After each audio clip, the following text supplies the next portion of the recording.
Metro rail நிறுவனத்தில் வேலை வாங்கி தருவதாக கூறி பண மோசடியில் ஈடுபட்ட போலி நீதிபதியை போலீசார் கைது செய்தனர். காஞ்சிபுரம் மாவட்டம் ஒலி முகமதுபேட்டைச் சேர்ந்த மோகன் என்பவரது மகனுக்கு வேலை வாங்கி தருவதாக கூறி அருண் சூர்யா என்ற பயிற்சி வழக்கறிஞர் 15 லட்சம் ரூபாய் பணம் பெற்று ஏமாற்றியதாக கூறப்படுகிறது. இது தொடர்பான புகாரில் அருண் சூர்யாவை போலீசார் கைது செய்த நிலையில் தன்னை நீதிபதி என அறிமுகம் செய்து மேலும் இருவரிடம் 20 லட்சம் ரூபாய் வரை மோசடி செய்ததை ஒப்புக்கொண்டார். திருப்பத்தூர் மாவட்டம் ஆம்பூர் அருகே பழ வியாபாரி வீட்டில் பீரோவை உடைத்து 5 சவரன் நகை மற்றும் பணம் கொள்ளையடிக்கப்பட்டுள்ளது. விண்ணமங்கலத்தைச் சேர்ந்த சகோதரர்கள் அருண்குமார், அஜித்குமார் இருவரும் தங்களது தந்தை பாலன் வீட்டிற்கு சென்றுவிட்டு வீடு திரும்பியுள்ளனர்.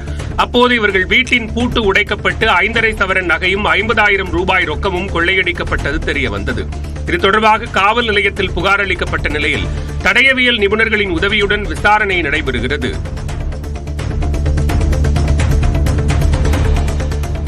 பிரிட்ஜ் கதவை குழந்தை திறந்து வைத்துவிட்டு சென்றதால் ஏற்பட்ட தகராறில் பக்கத்து வீட்டுக்காரரை கத்தியால் குத்திய தந்தை மகனுக்கு தலா 5 ஆண்டுகள் சிறை தண்டனை விதித்து சென்னை அமர்வு நீதிமன்றம் உத்தரவிட்டுள்ளது. சென்னை கீழ்ப்பாக்கம் சாஸ்திரி நகரைச் சேர்ந்த வெங்கடேசனை 2019ஆம் ஆண்டு ராஜ்கமல் மற்றும் அவரது தந்தை செல்வராஜ் ஆகியோர் கத்தியால் குத்தியதில் அவர் படுகாயமடைந்தார். இது தொடர்பான வழக்கை விசாரித்த சென்னை 16வது கூடுதல் அமர்வு நீதிமன்ற நீதிபதி ஆப்ரஹாம் லிங்கன் இருவருக்கும் தலா 5 ஆண்டுகள் சிறை தண்டனையும் மொத்தமாக 50,000 ரூபாய் அபராதமும் விதித்து தீர்ப்பளித்தார்.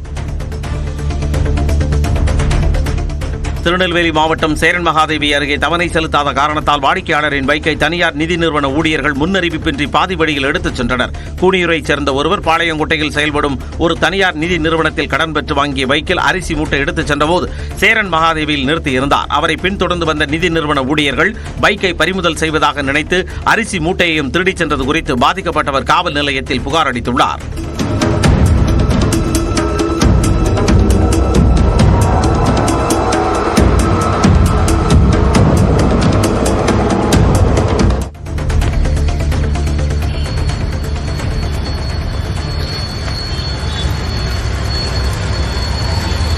காரைக்குடியில் மறைந்த போப் பிரான்சிஸுக்கு அஞ்சலி செலுத்தும் வகையில் நடத்திய பேரணியின் காட்சி இது. செக்காலை தூய சகாய அன்னை ஆலய பங்கு குருக்கள், அருட்சகோதரிகள் மற்றும் இறைமக்கள் 500க்கும் மேற்பட்டோர் இந்த பேரணியில் கலந்து கொண்டனர். 88 முறை ஆலய மணி ஒலிக்க இதய அஞ்சலி செலுத்தினர். போப் பிரான்சிஸ் ஆன்மா இளைப்பாறுதல் அடைய திருப்பலி ஒப்புக் கொடுக்கப்பட்டது.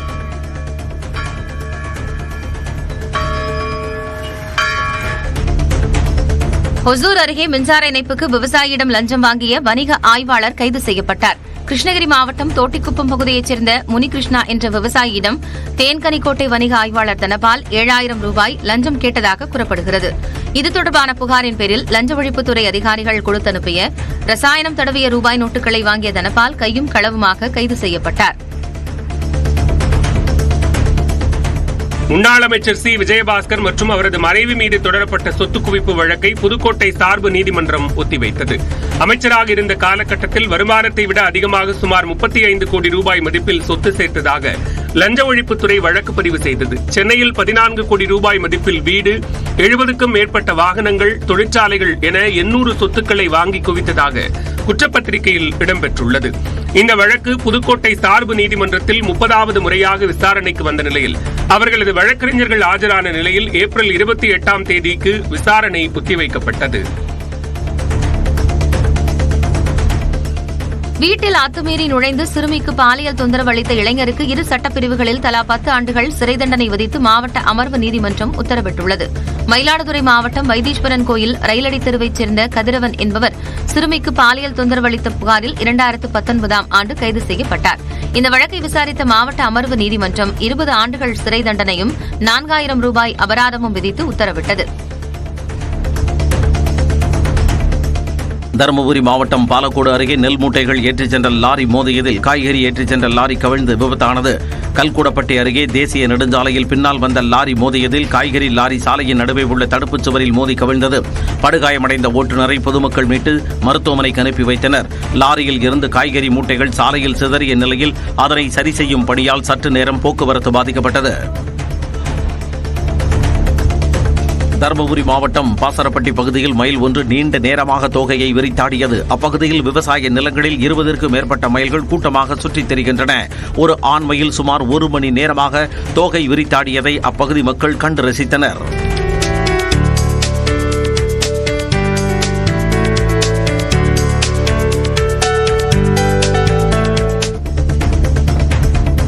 நாமக்கல் சித்தளத்தூர் காட்டுப்பாளையம் பிரிவு சாலையில் சரக்கு வாகனம் மோதிய விபத்தில் 2 கல்லூரி மாணவர்கள் உயிரிழந்தனர். கரூரைச் சேர்ந்த பாலாஜி, திருப்பதி ஆகிய இருவர் ஈரோட்டில் ஒரு தனியார் கல்லூரியில் தேர்வு எழுதிவிட்டு ஊருக்கு இருசக்கர வாகனத்தில் பயணித்தனர். வேகமாக சென்ற அவர்கள் சரக்கு வாகனத்தின் பக்கவாட்டில் மோதி கீழே விழுந்தபோது திருப்பதி அணிந்திருந்த ஹெல்மெட் உடைந்து அவரது தலையில் பலத்த காயமடைந்து உயிரிழந்தார். பாலாஜிக்கும் தலையில் பலத்த காயமடைந்து உயிரிழந்தார். நீலகிரி மாவட்டம் கொட்டமேடு ஊராட்சி ஒன்றிய தொடக்கப்பள்ளியில் பழங்குடியின குழந்தைகளை தூய்மைப் பணியில் ஈடுபடுத்த வைக்கப்பட்டது சர்ச்சையை ஏற்படுத்தியுள்ளது. பள்ளிகளுக்கு கோடை விடுமுறை விடப்பட்டுள்ள நிலையில் பழங்குடியின குழந்தைகளை பள்ளிக்கு வரவழைத்து பள்ளி வளாகத்தை சுத்தப்படுத்த வைத்ததாக கூறப்படுகிறது. இந்த சம்பவம் தொடர்பாக தொடக்க கல்வி அலுவலரை விசாரிக்க உத்தரவிட்டுள்ளதாக மாவட்ட முதன்மை கல்வி அலுவலர் தெரிவித்துள்ளார். நீலகிரி மாவட்டம் பந்தலூரில் சுற்றித் திரிந்த மாடுகளை நகராட்சி ஊழியர்கள் பிடித்துச் சென்றனர். பந்தலூர் பஜார் பகுதியில் போக்குவரத்திற்கு இடைஞ்சலாக சுற்றித் திரிந்த 8 மாடுகளை ஊழியர்கள் பிடித்து அதன் உரிமையாளர்களுக்கு தலா 2000 ரூபாய் வீதம் 16,000 ரூபாய் அபராதம் விதிக்கப்பட்டது. மீண்டும் மாடுகள் பிடிக்கப்பட்டால் அபராதத்துடன் மாடுகள் பராமரிப்பு மையத்திற்கு கொண்டு செல்லப்படும் என எச்சரிக்கை விடுத்துள்ளனர்.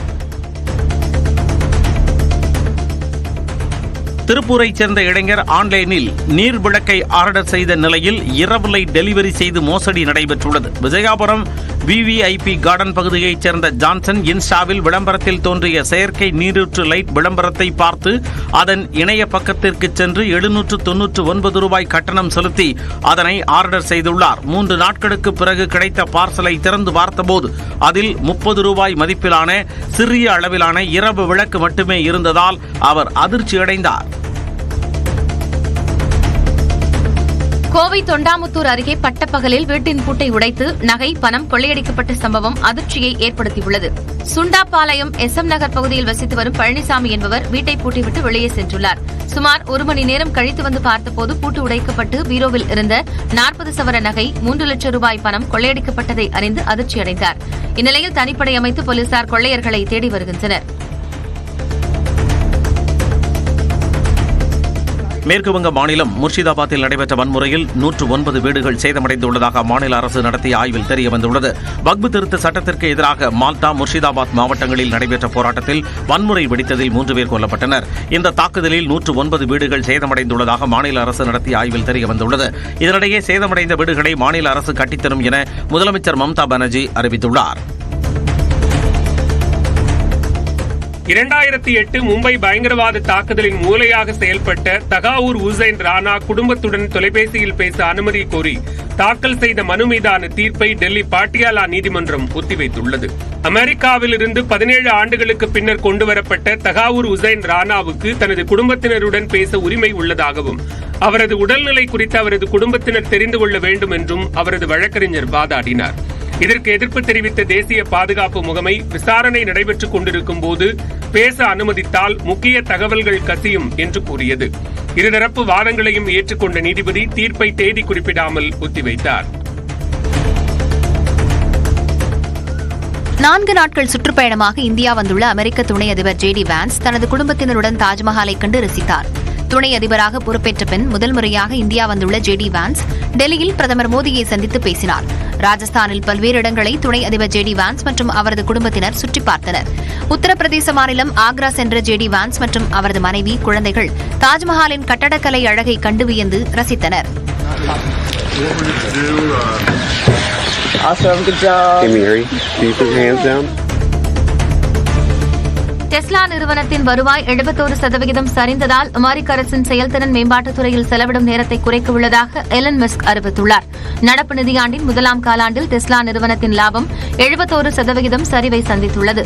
அமெரிக்க அரசின் செயல்திறன் மேம்பாட்டுத் துறையில் எலன் மஸ்க் அதிக கவனம் செலுத்தி வருவதால்தான் டெஸ்லாவுக்கு இந்த பின்னடைவு ஏற்பட்டுள்ளதாக வல்லுநர்கள் எச்சரித்தனர். இந்நிலையில் இதுகுறித்து பேசிய எலன் மஸ்க், மே மாதத்திலிருந்து அரசின் செயல்திறன் மேம்பாட்டுத் துறையில் செலவிடும் நேரத்தை குறைத்து டெஸ்லா நிறுவனத்தில் கவனம் செலுத்த உள்ளதாக கூறியுள்ளார். சவுதி அரச குடும்பத்தைச் சேர்ந்த இளவரசர் கடந்த 20 ஆண்டுகளாக கோமாவில் இருக்கும் நிலையில் அரச குடும்பத்தினர் அவரது 36வது பிறந்த நாளை கொண்டாடினர். சவுதி அரச குடும்பத்தைச் சேர்ந்த இளவரசர் அல்வலித் பின் கலீத் லண்டனில் படித்துக் கொண்டிருந்த போது சாலை விபத்தில் படுகாயமடைந்து கோமா நிலைக்கு சென்றார். இதையடுத்து கடந்த 20 ஆண்டுகளாக ரியாதில் உள்ள மருத்துவமனையில் அவருக்கு மருத்துவக் குழுவினர் தொடர்ந்து சிகிச்சை வழங்கி வருகின்றனர். இந்நிலையில் அவரது 36வது பிறந்த நாளை சவுதி அரச குடும்பத்தினர் கொண்டாடினர். كذبت قبلهم قوم نوح فكذب. ஐரோப்பிய ஒன்றியத்தின் டிஜிட்டல் சந்தைகள் சட்டத்தை மீறியதாக ஆப்பிள் மற்றும் மெட்டா நிறுவனங்களுக்காக 23,000 கோடி ரூபாய் அபராதம் விதித்துள்ளது ஐரோப்பிய ஒன்றியம். டிஜிட்டல் துறையில் நியாயமற்ற நடைமுறைகளை எதிர்த்து போராடவும் பெரிய தொழில்நுட்ப நிறுவனங்களின் செல்வாக்கை கட்டுப்படுத்தவும் ஐரோப்பிய ஒன்றியம் டிஜிட்டல் சந்தைகள் சட்டத்தை அறிமுகப்படுத்தியது. இந்நிலையில் இந்த சட்டத்தை மீறியதாக ஆப்பிள் மற்றும் மெட்டா நிறுவனம் மீது ஐரோப்பிய ஆணையத்தில் வழக்கு தொடரப்பட்டது. இரு நிறுவனங்களின் மீதான குற்றச்சாட்டு உறுதியானதால் ஆப்பிள் நிறுவனத்திற்கு 4,800 கோடியும் மெட்டா நிறுவனத்திற்கு 19,000 கோடியும் அபராதம் விதிக்கப்பட்டுள்ளது. விழுப்புரத்தில் பட்டா மாறுதலுக்கு 3,500 ரூபாய் லஞ்சம் வாங்கிய நில அளவையாளர் மற்றும் கிராம உதவியாளர் கைது செய்யப்பட்டனர். நரையூர் கிராமத்தைச் சேர்ந்த ராஜி என்பவரின் மனைப்பிரிவு பட்டா மாற்றம் செய்வதற்கு வடபனூர் பகுதி நில அளவர் ஸ்டாலின் என்பவர் லஞ்சம் கேட்டுள்ளார். லஞ்ச ஒழிப்புத்துறையிடம் புகார் அளிக்கப்பட்ட நிலையில் அவர்கள் வழங்கிய ரசாயனம் தடவிய ரூபாய் நோட்டுகளை ராஜி லஞ்சமாக வழங்கினார். அதனை பெற்ற ஸ்டாலின், அவரது உதவியாளர் கிருஷ்ணன் ஆகியோரை கையும் களவுமாக லஞ்ச ஒழிப்புத்துறையினர் கைது செய்தனர்.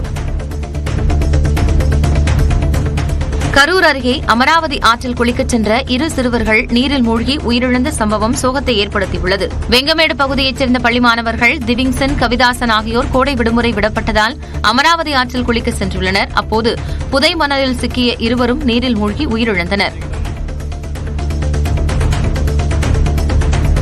கோவையில் தமிழக வெற்றிக் கழகம் சார்பில் நடத்தப்படும் கருத்தரங்க ஏற்பாடுகளை அக்கட்சியின் பொதுச் செயலாளர் ஆனந்த் பார்வையிட்டார். வருகிற 26, 27 தேதிகளில் குறும்பபாளையத்தில் உள்ள தனியார் கல்லூரி வளாகத்தில் தாவேக சார்பில் நடைபெறவுள்ள கருத்தரங்கில் அக்கட்சித் தலைவர் நடிகர் விஜய் கலந்து கொள்ள உள்ளார். நாள் ஒன்றுக்கு சுமார் 8,000 பேர் கலந்து கொள்வார்கள் என கூறப்படும் நிலையில் நிகழ்ச்சி நடைபெறும் இடம் கல்லூரி வளாகம் என்பதால் அரசியல் நிகழ்வாக இருக்காது என்று அக்கட்சி மாவட்ட செயலாளர் சம்பத்குமார் தெரிவித்தார். வேங்கை வயல் மேல்நிலை நீர்த்தேக்க தொட்டியில் மலம் கலக்கப்பட்ட வழக்கில் குற்றம் சாட்டப்பட்ட 3 பேரும் புதுக்கோட்டை நீதித்துறை நடுவர் நீதிமன்றத்தில் ஆஜராகினர். சிபிசிஐடி சமர்ப்பித்த குற்றப்பத்திரிகையில் காவலர் முரளி ராஜா, சுதர்சன் மற்றும் முத்துகிருஷ்ணன் ஆகியோர் குற்றம் சாட்டப்பட்டுள்ளனர். இந்த வழக்கில் இருந்து விடுவிக்க கோரி 3 பேர் தரப்பிலும் தனித்தனியாக மனு தாக்கல் செய்யப்பட்டது. இந்த மனுக்கள் விசாரணைக்கு வந்த நிலையில் விசாரணையை மே மாதம் 12ஆம் தேதிக்கு ஒத்திவைத்து நீதிபதி உத்தரவிட்டார்.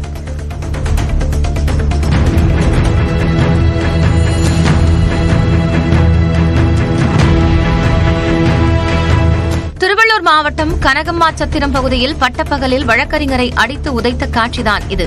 கடனாக கொடுத்த பணத்தை திருப்பி கேட்டபோது இருதரப்பிற்கும் தகராறு ஏற்பட்டுள்ளது. இதைத் தொடர்ந்து வழக்கறிஞர் சதீஷ் என்பவரை சுற்றி வளைத்து 4 பேர் கொண்ட கும்பல் தாக்குதல் நடத்தியுள்ளது. நெல்லை நாங்குநேரி மாணவன் சின்னத்துரை மீது மீண்டும் தாக்குதல் நடத்தப்பட்ட விவகாரத்தில் மேலும் ஒருவர் கைது செய்யப்பட்டார். இன்ஸ்டா மூலம் பழகி அழைப்பிதழ் கொடுக்க அழைத்த 20 வயதான பரமேஷ் என்பவரை காவல்துறையினர் கைது செய்தனர். இந்த வழக்கில் முன்னதாக சக்திவேல் மற்றும் சங்கரநாராயணன் ஆகியோர் கைது செய்யப்பட்டுள்ளனர். தலைமறைவாக உள்ள மேலும் 2 காவல்துறையினர் 2 தனிப்படைகள் அமைத்து தேடி வருகின்றனர். சென்னை பெரம்பூரில் சொத்து பிரச்சினை காரணமாக சண்டையினிடையே தம்பி ஏவி விட்ட நாய் கடித்ததில் அண்ணன் படுகாயமடைந்தார். கிருபாகரன், அவரது தம்பி, தங்கைகள் ஒரே வீட்டில் வசிக்கும் நிலையில் அவர்களுக்கு சொத்து பிரச்சனையால் அவ்வப்போது தகராறு ஏற்பட்டு வந்ததாக கூறப்படுகிறது. இந்நிலையில் அண்மையில் ஏற்பட்ட சண்டையின் போது தம்பி ஏவி விட்ட வளர்ப்பு நாய் கிருபாகரனின் பிறப்புறுப்பில் கடித்ததில் அவர் படுகாயமடைந்து ஸ்டான்லி அரசு மருத்துவமனையில் சிகிச்சை பெற்று வருகிறார். காரைக்குடி அருகே 3 வயது பெண் குழந்தையை மதுபோதையில் பாலியல் வன்கொடுமை செய்த தந்தை கைது செய்யப்பட்டார். 40 வயதான கூலி தொழிலாளி ஒருவர் தனது 3 வயது பெண் குழந்தையை பாலியல் வன்கொடுமை செய்ததாக குழந்தையின் தாய் காவல்துறையில் புகார் செய்தார். மாவட்ட குழந்தைகள் நல அலுவலர் விசாரணை செய்து அவரது புகாரின் பேரில் காரைக்குடி அனைத்து மகளிர் காவல்துறையினர் போக்சோ சட்டத்தில் வழக்கு பதிந்து தந்தையை கைது செய்தனர். மருத்துவ சிகிச்சைக்கு பின் குழந்தை தாயிடம் ஒப்படைக்கப்பட்டது. திண்டுக்கல் மாவட்டம் மாரம்பாடி அரசு உயர்நிலைப் பள்ளிக்கு மாணவர்கள் சைக்கிளில் குடம் கட்டி தண்ணீர் எடுத்துச் சென்றது சர்ச்சையை ஏற்படுத்தியது. பள்ளியில் போதிய குடிநீர் வசதி இல்லாததால் ஊரில் உள்ள குடிநீர் குழாய்களில் தண்ணீர் சேகரித்து வருமாறு மாணவர்களை ஆசிரியர்கள் அனுப்புவதாக கூறப்படுகிறது.